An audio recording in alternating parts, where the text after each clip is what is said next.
বায়তুল মুকাররম জাতীয় মসজিদ শুধু ধর্মীয় দিক থেকেই গুরুত্বপূর্ণ নয়, এটি ঢাকার অন্যতম আকর্ষণীয় দর্শনীয় স্থানও। রাজধানীতে ভ্রমণে এলে অনেকের তালিকায় থাকে এই জাতীয় মসজিদ।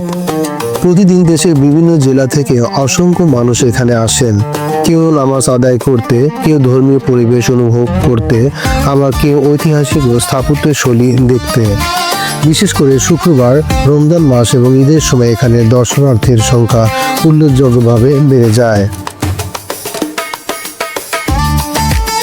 ঢাকার ব্যস্ততম এলাকা গুলিস্তান, চারদিকে যানবাহনের শব্দ, মানুষের কোলাহল, ব্যবসা বাণিজ্যের ব্যস্ততা। কিন্তু ঠিক এই কোলাহলের মাঝেই যখন বায়তুল মুকাররম জাতীয় মসজিদ থেকে আজানের ধ্বনি ভেসে আসে, তখন যেন পুরো পরিবেশ বদলে যায়। মুহূর্তের মধ্যে এক ধরনের প্রশান্তি নেমে আসে চারপাশে।